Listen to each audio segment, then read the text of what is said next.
ফোনে দেখলাম সে মানে মেসেঞ্জারে ইমোতে কথা বলতো, তখন গন্ডগোল লাগে, তখন আমার বাসা থেকে বের করে দিল। যখন আমি আমার বাবা মার কাছে আসলাম তখন সে আমাকে ডিভোর্স করে কাগজ পাঠালো। এর জন্য আমি আদালতে আসলাম, আমি সুষ্ঠু বিচার চাই।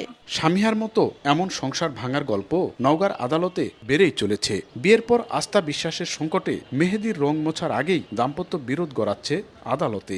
সব সময় বলে যৌতুক আনা দে, না হলে তো বাড়ি তোমরা ভাত দেবো না, নির্যাতন করে। এসব মামলা বিশ্লেষণে সামাজিক যোগাযোগ মাধ্যমে হঠাৎ সম্পর্ক উন্নয়নে একে অপরের অবিশ্বাস, পরকীয়া, বাল্যবিবাহ ও অসম বিয়ের কারণে দাম্পত্য অশান্তি আদালতে গড়াচ্ছে বলে মনে করেন আইনজীবীরা। ইন্টারনেটটা খুব অ্যাভেলেবেল হয়ে যাওয়ার কারণে বা এক্সট্রা ম্যারিটাল অ্যাফেয়ার্সগুলো খুব বেশি হওয়ার কারণে আজকাল আসলে দেখা যায় যে খুব বেশি ডিভোর্স হচ্ছে। তো দুটো মানুষ একসঙ্গে থাকলে কিন্তু শব্দ হবে, ঝগড়া হবেই, তার মানে না যে বিচ্ছেদ হয়ে যাবে। আগে কিন্তু বিচ্ছেদটা এত ছিল না, এখন বিচ্ছেদ হচ্ছে। একমাত্র কারণ হচ্ছে সোশ্যাল মিডিয়া। এই মেয়েদের হাতে বা এই ধরনের ছেলেদের হাতে অন্তত মোবাইলটা ইউজ না করাই বেটার মনে হয় আমার কাছে। যে ব্রাইট লক টেকনোলজি সাধারণ পাউডারের তুলনায় দেয় দ্বিগুণ উজ্জ্বলতা, রিন অ্যাডভান্সড দেয় দ্বিগুণ উজ্জ্বলতা। বিচ্ছেদ ও নারী নির্যাতন মামলা আদালতে ফাইল বেশি হয় বাড়ছে মামলা জট, বলছেন সরকারি এক কৌশলী।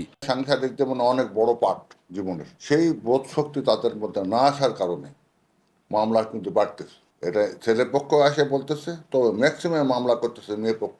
জেলায় নারী ও শিশু নির্যাতন ট্রাইব্যুনাল কোর্ট রয়েছে দুটি।